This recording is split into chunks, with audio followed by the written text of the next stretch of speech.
Good evening सभी को। आप सभी का स्वागत है आपके अपने YouTube channel focus on study पर। आप सभी का फिर से स्वागत है हमारे YouTube channel focus on study पर। तो बच्चों, जो चैप्टर सेवन्थ की क्लास जो चल रही थी, क्लास सेवन्थ की जो ज्योग्राफी चल रही थी उसकी सीरीज आज उसी का मतलब आगे करते हुए हम लोग चैप्टर जो लास्ट है, चैप्टर नंबर 13, मौसम संबंधी उपकरण। ठीक है, ये किस चैप्टर सब्जेक्ट है, ज्योग्राफी का, आप सेवन्थ क्लास। ठीक है, सेवन्थ क्लास ज्योग्राफी का सीरीज चल रही है, उसका आज ये लास्ट चैप्टर है, चैप्टर नंबर 13, मौसम संबंधी उपकरण। तो आज हम लोग डिटेल से पढ़ने वाले हैं। तो बच्चों, स्वागत है आप सभी का आपके अपने YouTube channel focus on study पर। तो चलिए एकदम स्टार्ट करते हैं। बहुत छोटा चैप्टर है, बहुत ही इंटरेस्टिंग चैप्टर है। ठीक है, बहुत ही इंपॉर्टेंट चैप्टर है, तो आप लोग इसको अच्छे से पढ़िएगा, मैं डिटेल से पढ़ाऊँगा। ठीक है, तो चलिए स्टार्ट करते हैं बिना किसी देरी के।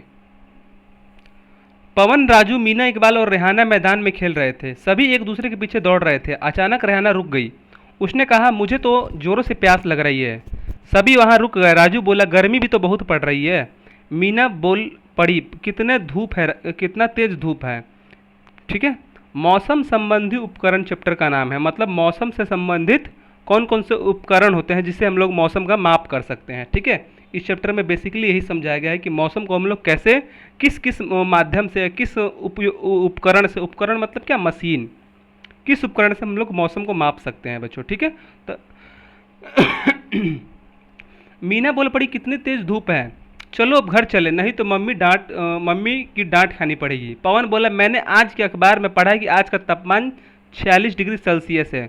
बच्चों, जो चैप्टर 12th है, मैंने आपको बताया था शुरू में दिया गया है एक इंडेक्स, जिसमें दिया है कि पटना में इतना सेल्सियस डिग्री है तापमान, बेगूसराय में इतना, छपरा में इतना। बच्चों, उस चैप्टर 12 से ही ये रिलेटेड है। ठीक है, तो आपने चैप्टर 12 नहीं देखा तो पहले आप जाके देखिए कि मैंने मौसम संबंधी के सभी चीज़ें बताया कि बारिश कैसे होती है, धूप कैसे आती है। ठीक है, सभी बताया है। तो आप चैप्टर पहले 12th को देखिए, आपसे विशेष आग्रह है, नहीं तो चैप्टर आपको अच्छे समझ में नहीं आएगा, थोड़ा कम समझ में आएगा। लेकिन चैप्टर 12 देख लेते हैं तो आपको अच्छा समझ में आएगा। पवन बोला, मैंने आज के अखबार में पढ़ा है कि आज का तापमान 46 डिग्री सेल्सियस है। ठीक है, अब तापमान, तापमान मापने की इकाई डिग्री सेल्सियस होती है। देखो यहाँ पे डिग्री सेल्सियस मतलब क्या, ये होता है, देखो जो पॉइंट है 46 के ऊपर, यहाँ पे देखो 46 के ऊपर पॉइंट लिखा है, एक जीरो है छोटा सा, उसे क्या कहते हैं, डिग्री कहते हैं। तो तापमान मापने की इकाई क्या होती है, डिग्री, डिग्री सेल्सियस। ठीक है, तापमान मापने की क्या होती है, डिग्री सेल्सियस। आप ये नोट कर लीजिएगा कि तापमान मापने की इकाई डिग्री सेल्सियस होता है। इसमें डॉट डी सी, इसका मतलब डिग्री, जो बिंदु है ऊपर डिग्री, और सी का मतलब सेल्सियस, ठीक है, के रूप में व्यक्त किया जाता है। सेल्सियस पैमाने पर जल 0 डिग्री सेल्सियस पर बर्फ में बदलता है तथा 100 डिग्री सेल्सियस पर बल्ब उबलता है। इसमें क्या कहा गया है कि सेल्सियस पैमाना जो होता है मापने की, तापमान मापने की इकाई क्या होती है, सेल्सियस पैमाना। ठीक है, सेल्सियस पैमाने पर जो जल होता है वो 0 डिग्री पर बर्फ जम जाता है। ठीक है, और 100 डिग्री सेल्सियस पर वह उबलने लगता है। तो आपको याद रखना है कि जो जल होता है वो 0 डिग्री सेल्सियस पे क्या होता है, बर्फ जम जाता है।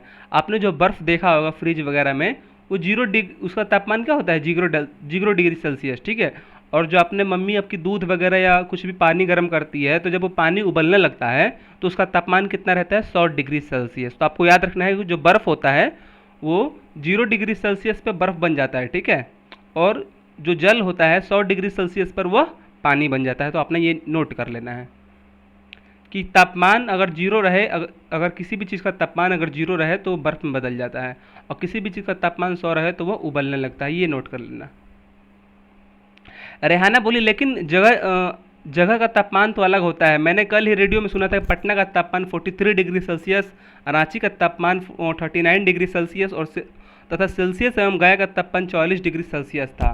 ठीक है, तो रेहाना बोलती है कि सभी जगह का अलग अलग तापमान होता है। तो बिल्कुल सही, क्योंकि मैंने आपको बताया था कि जो तापमान होता है हर क्षेत्र में अलग अलग होता है। क्यों?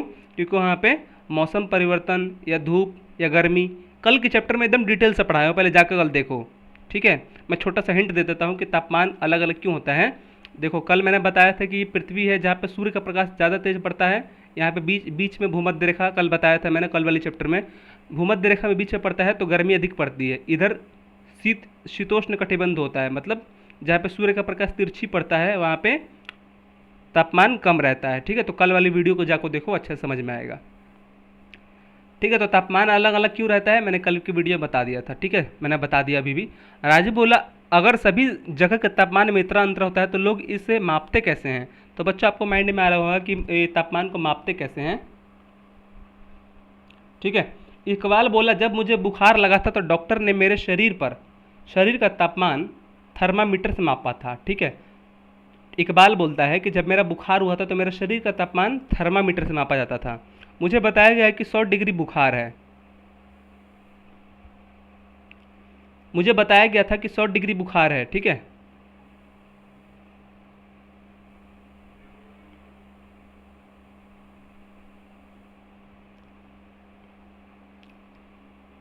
तो डॉक्टर ने इकबाल को बुखार मापने के लिए किसका उपयोग किया था, थर्मामीटर का। तो नोट कर लीजिएगा कि शरीर को मापने के लिए थर्मामीटर का उपयोग किया जाता है, बुखार को मापने के लिए थर्मामीटर का प्रयोग किया जाता है। इसको नीचे ही कर देता हूँ, ठीक है बच्चों। मुझे बताया गया कि 100 डिग्री बुखार रहता है, ठीक है। मुझे बताया था कि 100 डिग्री बुखार हुआ है, क्या इसी तरह मापते होंगे दिन रात का तापमान। रेहाना बोली उठी शरीर का तापमान 100 डिग्री एवं दैनिक तापमान 46 डिग्री। 100 डिग्री गर्मी पाकर तो पानी उबलने लगता है, इसका मतलब है कि शरीर का तापमान तो स्थान विशेष के तापमान से ज़्यादा हुआ। मतलब कहता है कि हमने पढ़ा है कि अभी 100 डिग्री सेल्सियस पर पानी क्या होता है, उबलने लगता है, ठीक है। तो 100 डिग्री सेल्सियस पर पानी उबलने लगता है, तो आपको ये नहीं लगता होगा कि जो अगर किसी को 100 डिग्री बुखार अगर होता है तो उसका शरीर में जितना पानी उबलता है वो उबलने लगता है। सही बात है, ठीक है, क्योंकि इतनी ही आपका जब 100 डिग्री बुखार रहेगा तो आपका शरीर एकदम गर्म हो जाता है, क्यों, क्योंकि 100 डिग्री सेल्सियस पर पानी उबलने लगता है, ठीक है। उसी प्रकार आपका शरीर बहुत गर्म हो जाता है, ठीक है। तो बच्चों ये है थर्मामीटर। आपने भी कभी ना कभी किसी डॉक्टर के पास गए होंगे तो आपने देखा होगा या डॉक्टर ने इसका आपके ऊपर लगाया होगा, ठीक है, चेक करने के लिए आपका बुखार। पवन ने कहा ऐसा नहीं है कि शरीर का तापमान मापने वाला थर्मामीटर में फ़ारेनहाइट से में ताप मापते हैं, जबकि दैनिक जीवन तापमान सेल्सियस में मापा जाता है। बच्चों जैसे अभी बताया था, ऊपर लिखा था कि पटना का तापमान इतना डिग्री सेल्सियस है, रांची का तापमान इतना डिग्री सेल्सियस है। तो देखो दैनिक जीवन का तापमान मापने के लिए सेल्सियस का प्रयोग होता है, ठीक है। पटना का तापमान कितना है, 46 डिग्री सेल्सियस मान लो। ये हर समय बदलते रहता है, ये ज़रूरी नहीं है कि 46 डिग्री सेल्सियस होता है, लेकिन जगह का तापमान मापने के लिए किसका प्रयोग किया जाता है, सेल्सियस डिग्री का। देखो ये डिग्री सेल्सियस, ठीक है। लेकिन बुखार मापने के लिए, शरीर का तापमान मापने के लिए थर्मामीटर में फ़ारेनहाइट का मापा जाता है। फ़ारेनहाइट कि कितना डिग्री बुखार है तुमको, 32 डिग्री फ़ारेनहाइट है, 33 डिग्री फ़ारेनहाइट है, ठीक है। तो ये नोट कर लीजिएगा, आपसे एग्जाम में पूछ देगा कि शरीर का तापमान मापने के लिए सेल्सियस का प्रयोग किया जाता है। ये क्या हो जाएगा, गलत हो जाएगा सरासर। भाई बुद्धू मत बनाओ, एग्जाम वाले को मारो पकड़ के कि मुझे बुद्धू मत बनाओ कि सर भैया ने तो बता दिया है, शरीर का तापमान नापने के लिए सेल्सियस का प्रयोग नहीं किया जाता है। एग्जाम में ही पूछ देगा। सही बात है, राइट है। शरीर का तापमान नापने के लिए सेल्सियस का प्रयोग नहीं बल्कि फ़ारेनहाइट का थर्मामीटर का उपयोग होता है, ठीक है। ये देखो दैनिक तापमान मापने के लिए, ठीक है, दैनिक जीवन के तापमान मापने के लिए शरीर का नहीं, आपके वातावरण का तापमान मापने के लिए सेल्सियस का प्रयोग होता है। नोट कर लेना कि वातावरण के तापमान मापने के लिए किसका प्रयोग होता है, सेल्सियस का। कि पटना का डिग्री कितना, पटना का तापमान बताओ कितना है, अभी कितना है, तो आप कह दोगे 50 डिग्री सेल्सियस है या 43 डिग्री सेल्सियस है, तो उसमें सेल्सियस लगा रहे हो कि नहीं।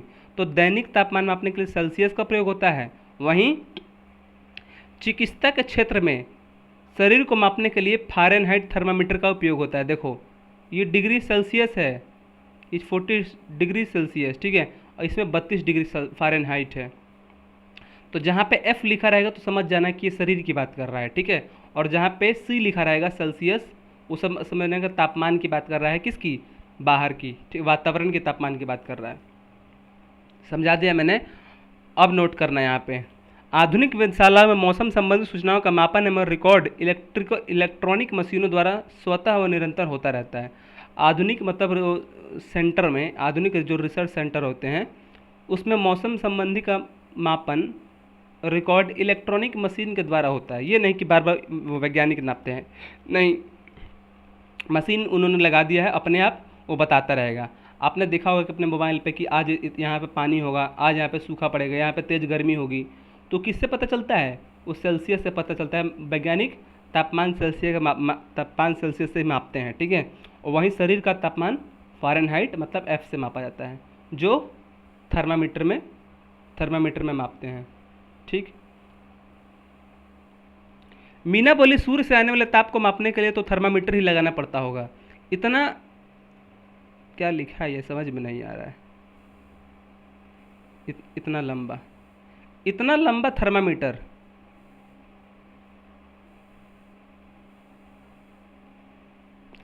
ठीक है, ये तो वो बोल रही है, मीना बोली कि सूर्य का तापमान कैसे मापते होंगे, इसके लिए थर्मामीटर का उपयोग होता है क्या, तो गलत। एग्जाम में कैसे क्वेश्चन पूछ देगा कि सूर्य का तापमान मापने के लिए थर्मामीटर का उपयोग होता है, तो क्या बच्चों बताओ गलत है कि सही है। ये सरासर गलत है। सूर्य का नहीं, शरीर का तापमान मापने के लिए थर्मामीटर का उपयोग होता है। ठीक है, सूर्य का नहीं, तो ये क्वेश्चन गलत हो जाएगा। इतना लंबा थर्मामीटर किसने बनाया, सभी बच्चे सोच में पड़ गए। अचानक पवन ने कहा कि क्यों ना हम अपनी शिक्षिका के साथ मौसम जानकारी केंद्र चले और वहाँ पता करें कि यहाँ का तापमान कैसे मापा जाता है। तो बच्चों इसमें बताया गया है कि तापमान को हम लोग कैसे मापते हैं। तो बच्चों चलिए देखते हैं। आप बस ये याद रख लेना कि मौसम को तापमान मापने के लिए सेल्सियस का प्रयोग होता है, वहीं शरीर का तापमान मापने के लिए किसका प्रयोग होता है, डिग्री का। ठीक है, फ़ारेनहाइट डिग्री।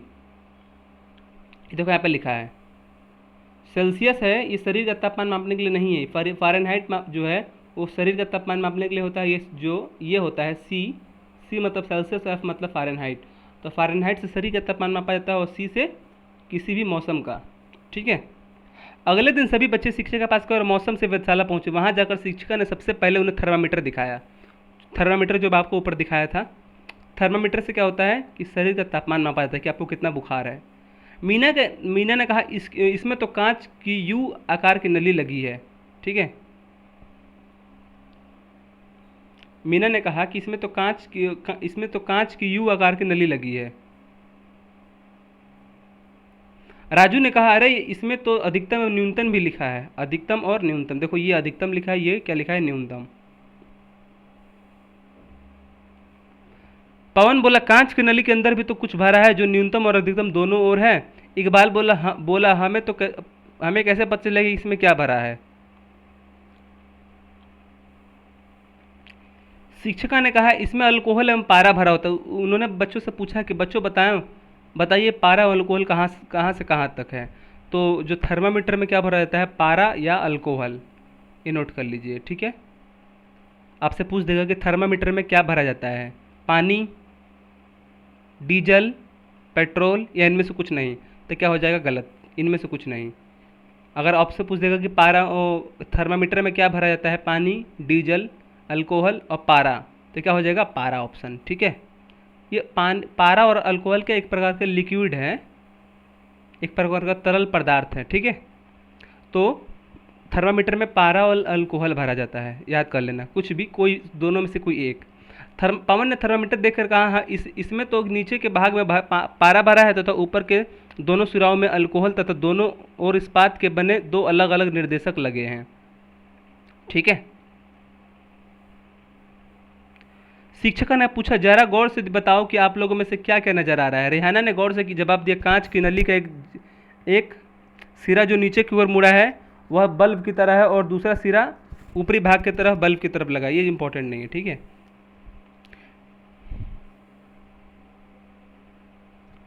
शिक्षिका ने कहा थर्मामीटर के पारे की स्थिति को देखकर हम उस दिन का अधिकतम और न्यूनतम तापमान लगा सकते हैं। ठीक है,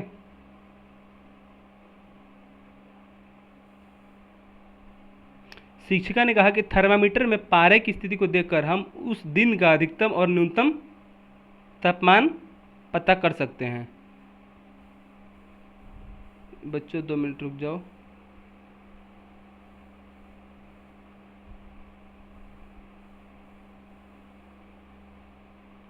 देखो ये थर्मामीटर है, इससे क्या होता है शरीर का तापमान मापा जाता है। ठीक है,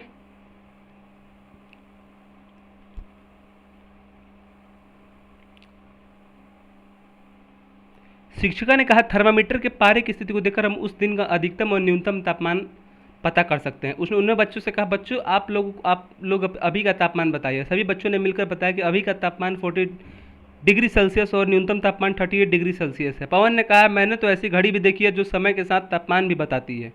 ऐसा इसलिए होता है क्योंकि उसमें तापमान संवेदी यंत्र लगे होते हैं और तापमान संबंधी तथ्यों को आंकड़ित प्रदर्शित करते हैं। सभी बच्चों ने पता कर लिया कि तापमान को मापा कैसे जाता है। वे सब आगे बढ़े और आगे एक उपकरण रखा था, वहाँ लिखा था वायु दिशा दर्शक। वायु दिशा दर्शक मतलब वायु दिशा दर्शक मतलब क्या कि पवन की जो हवा जो होती है वो हवा की दिशा को मापने वाला यंत्र वायु दिशा दर्शक कहलाता है। ठीक है, हवा को मापने वाला यंत्र वायु दिशा दर्शक। मीना ने पूछा कि क्या हम यंत्र से हम वायु की दिशा दिखाता है। पवन ने बताया कि हाँ, मुझे तो कक्षा में बनाना भी बताया गया है। रेहाना बोल पड़ी, हम इसे बनाते कैसे हैं। पवन बोली, एक खड़ी लोहे की छड़ लेते हैं जिसमें से ऊपर से एक तीर बना होता है। ये पढ़ लेना, ठीक है। तो चलो पढ़ के सुना देता हूँ मैं। पवन बोला कि एक खड़ी लोहे की छड़ लेना जिसमें ऊपर से एक तीर बना होता है। इसी तीर में एक और नोक और दूसरी ओर चौड़ी पूंछ होती है। जब हवा चलती है तो पूंछ से टकराती है, जिससे वह घूम जाती है और तीर उस दिशा में हो जाता है जिधर से हवा चल रही होती है। नीचे दिशा में अंकित होता है। तीर की स्थिति को देखकर हम हवा के बहाव की स्थिति पता कर सकते हैं, जिसमें उस दिशा की ओर दर्शाता है, और हवा बहती यंत्र भी देखते हैं, और जिससे हमें हवा की गति की जानकारी प्राप्त होती है। ठीक है, तो बहुत ही ईजी है बच्चों। ये मान लो कि ये एक गिलास है, इस गिलास में एक झंडा बांध देना। ठीक है, एक झंडा बांध देना, और ये झंडा जिस तरफ मुड़ेगा, जिस तरफ हवा बहेगा उस तरफ मुड़ेगा, उसे पता चल जाएगा कि भाई किस तरफ हवा बह रही है। तो हवा की दिशा को मापने के लिए कि किस दिशा में हवा बह रही है उसे गति दिशा सूचक कहते हैं, यंत्र। सभी बच्चे विद्याशाला के मैदान में पहुंचे। वहां वर्षा मापक यंत्र रेन गेज रखा था। देखो ये इंपॉर्टेंट है, ठीक है। हमने देख लिया कि जो शरीर का तापमान होता है वो किससे मापा जाता है, थर्मामीटर से। ठीक है, थर्मामीटर से। अब हम लोग देख रहे हैं कि जो वर्षा का मापक होता है वो किससे, रेन गेज से मापा जाता है। ठीक है, और जो दिशा हवा जो दिशा तय करता है, हवा को मापने के लिए किसका उपयोग किया जाता है, हवा सूचक तंत्र का। ठीक है, वायु दिशा दर्शक, वायु दिशा दर्शक या वायु दिशा यंत्र का प्रयोग किया जाता है किस, हवा को मापने के लिए किस दिशा में हवा बह रही है। और बारिश को मापने के लिए वर्षा का रेन गेज का उपयोग करता है। ठीक है, वर्षा को मापने के लिए रेन गेज का उपयोग करते हैं, बता रहा हूँ। उन्होंने देखा कि एक डिब्बा था जिसमें एक बोतल रखी थी, उसमें बोतल के मुंह पर कीप लगी थी। शिक्षक ने कहा, वर्षा का पानी कीप से होता हुआ बोतल में इकट्ठा होता है। इसमें जमा पानी का मिलीमीटर अंकित बर्तन में डालकर माप लिया जाता है, और जिससे पता चलता है कि कितने मिलीमीटर वर्षा हुई है। तो बच्चों क्या होता है, देखो वर्षा मापक यंत्र क्या होता है कि इसको एक बड़ा सा गिलास रख दिया इन्होंने छत पे, और इसमें क्या एक कीप होता है। कीप मतलब जो पानी जिसमें भरता है, और यहाँ पे इस बोतल पे नंबर लिखा होता है कि 1 सेंटीमीटर 2 सेंटीमीटर। जब वर्षा का पानी इसमें जाता है तो जहाँ तक उसमें नंबर दिखाता है उसको पानी को माप लिया जाता है कि कितना मिलीमीटर पानी है, उसे समझ लिया जाता है कि वर्षा इतना होता है। समझ लो, जैसे कैसे बताता रहो कैसे मापा जाता है रेन गेज से। जैसे ये है बोतल बड़ा सा, इसमें क्या है, कीप है, कीप जिसमें तेल वगैरह डालते हैं। अगर मान लो कि वर्षा अगर यहाँ से होते होते यहाँ पे अगर पूरा भर गई यहाँ तक, और इसमें लिखा है 1 2 3, तो यहाँ अगर 3 तक पानी भर गया, ठीक है, वर्षा का पानी 3 तक भर, तो समझ लो कि 3 सेंटीमीटर वर्षा हुई है। तो ये बहुत बड़ा नंबर रहता है। ठीक है, छोटा मत समझना इसे। शाम होने वाली थी, सभी बच्चे घर चल दिए। रास्ते में तेज हवा चल रही थी, उन्होंने घर की ओर जाने पर काफ़ी मेहनत करनी पड़ रही थी, जबकि दूसरी ओर से आ रहे लोग आसानी से आ रहे थे। राजू बोला, पवन की दिशा बिल्कुल हमारे सामने से है। ठीक है ना। मीना बोली, हाँ मेरे बाल देखिए ना, वह भी पीछे की ओर उड़ रहे हैं। पवन बोला, बताओ तो किस दिशा में हवा बह रही है। राजू बोला, हमारा मुंह उत्तर की ओर है, तो हवा सामने से आ रही है, इसलिए उत्तर दिशा में हवा चल रही है। शिक्षिका ने, बहुत अच्छा, हम कई तरीकों से पवन की दिशा का अनुमान कर सकते हैं। सभी घर बच्चे पहुँचे। उसके मन में यह बात थी कि हम जल्द से जल्द रेन गेज और पवन दिशा बनाकर मापक उनका उपयोग करें। तो बच्चों मतलब अगर मापना होगा आपको कि हवा किस दिशा में बह रही है। देखो आप ये हैं, आप मान लो कि जिस दिशा में खड़े होंगे, मान लो कि पूर्व दिशा में खड़े हो जाइए। ठीक है, पूर्व दिशा में खड़े हो जाइए, और जिधर से हवा बह रही है उसे पता कर सकते कि भाई किधर से हवा बह रही है। पूर्व के बगल में क्या हो जाएगा, पश्चिम, तो समझ लेना कि पश्चिम से हवा बह रही है। तो मैंने सारा चीज़ करा दिया, अभ्यास देख लेते हैं। दैनिक तापमान डिग्री में मापा जाते हैं, डिग्री सेल्सियस, ठीक है, डिग्री सेल्सियस। शरीर का तापमान फ़ारेनहाइट, एफ, फ़ारेनहाइट लिख लीजिएगा। वायु दिशा दर्शक में तीर की पूंछ डैश की दिशा में होता है। वायु दिशा दर्शक में तीर की जो पूंछ होती है वो वायु की दिशा में होती है, ठीक है। और वर्षा के मापक रेन गेज से मापते हैं। अब ये इंपॉर्टेंट है, थर्मामीटर तापमान मापते हैं, रेन गेज वर्षा की मात्रा, विंड वेन पवन की दिशा, तो ये नोट कर लेना। देखो बच्चों कुछ कुछ इंपॉर्टेंट वर्ड बता दो, जैसे रेन गेज है तो रेन गेज को यूट्यूब पे सर्च कर लेना, रेन गेज, रेन गेज कैसे काम करता है, ये सब। जैसे जैसे अगर आपको रेन गेज के बारे में समझना है, थर्मामीटर के बारे में समझना है, तो यूट्यूब पे डालिए थर्मामीटर कैसे काम करता है, तो आपको वीडियो मिल जाएगी। रेन गेज कैसे काम करता है, आपको वीडियो मिल जाएगी, तो अच्छे से समझ में आएगा, ठीक है। तो आप थोड़ी मेहनत करिए, या मैं आपको प्रोवाइड करा दूंगा आपसे, ठीक है। अब क्वेश्चन करना है कि दैनिक तापमान से आप क्या समझते हैं। ये कल मैंने आपको बताया था और आज भी बताया कि हर जगह मौसम अलग अलग होता है, ठीक है, हर जगह मौसम अलग अलग होता है। उसका तापमान के लिए हम लोग डिग्री सेल्सियस का उपयोग करते हैं, ठीक है। मौसम जो होती है वो हर पल पल बदलते रहता है, उसे ही तो दैनिक तापमान कहते हैं। और हर जगह का दैनिक तापमान अलग अलग होता है। सोचकर बताइए कि किस जगह पर दिन भर तापमान में भिन्नता क्यों पाई जाती है। तो सोच के बताया, कल मैंने कब बताया था कि पृथ्वी का सूर्य जो होता है वो अगर भूमध्य रेखा पर पड़ता है तो उसका तापमान क्या होता है, ज़्यादा होता है। अगर इस दिशा में पड़ रही है तो कम होता है। तो आप तो बता सकते हैं ना कि सूर्य के हर जगह में अलग अलग दिशा में तापमान क्यों अलग अलग होता है, तो ये को बताना है। अधिक और न्यूनतम तापमान क्या होता है, अखबार में देखकर आज का अधिक और न्यूनतम तापमान लिखिए, तो ये इंपॉर्टेंट नहीं है, चलिए छोड़िए इसको। मौसम संबंधी उपकरण के नाम लिखिए, बताइए वे किस किस में प्रयोग किए जाते हैं। तो मौसम संबंधी कौन कौन से यंत्र हैं, जैसे वर्षा का मापक हो गया रेन गेज, वायु का मापक हो गया वायु दिशा यंत्र, वर्षा का मापक हो गया, तापमान का मापक हो गया डिग्री सेल्सियस, ठीक है। तो ये सब मौसम संबंधी उपकरण हैं। मौसम केंद्र पर दैनिक तापमान कैसे नापते हैं, तो मौसम केंद्र पर दैनिक तापमान मशीन द्वारा मापा जाता है बच्चों, ठीक है। हवा की दिशा किस उपकरण से मापी जाती है, तो आपको बताया था मैंने, इस चित्र भी बनाना है आपको। वर्षा मापक यंत्र का चित्र बनाइए, ठीक है। आपके यहाँ मौसम संबंधी आंकड़े कहाँ एकत्र किए थे पता करें। तो बच्चों पूरा चैप्टर कंप्लीट कर दिया मैंने, तो पूरा चैप्टर कंप्लीट कर दिया मैंने, पूरा चैप्टर फिनिश, ठीक है। आज से आपका भूगोल जो है क्लास 7 का भूगोल समाप्त हो गया। इसकी पूरी वीडियो आपको प्लेलिस्ट में मिलेगी, ठीक है। नीचे जाके प्लेलिस्ट चेक करना, इसकी पूरी वीडियो क्लास 7 की मिल जाएगी। कल से मैं दूसरा सब्जेक्ट स्टार्ट करने वाला हूँ, ठीक है। मैं आपको जल्दी बताऊँगा कि कौन सा चैप्टर कल से कौन सा सब्जेक्ट स्टार्ट करूँगा। तो चलिए मिलते हैं नेक्स्ट वीडियो, तब तक के लिए जय हिंद, जय भारत, वंदे मातरम, जय श्री कृष्णा। सब लोग सेफ रहिए, स्वच्छ रहिए, ठीक है। और झगड़ा बिल्कुल मत करिए, और पढ़ाई खूब मन लगा करिए, ठीक है। आपको जीतना है बच्चों, आपको जीतना है, आप जीत जाएंगे। बस मेहनत करिए, बहुत ही मेहनत करिए। आँख मूंद के आप ये सोचिए कि मैं किस लिए आया हूँ यहाँ पे, कि मेरा क्या सपना है, उस सपने के लिए मेहनत करिए, ठीक है। उस सपने के लिए मेहनत करिए, ठीक है। आप लोग ज़रूर जीतेंगे। चलिए बाय बाय।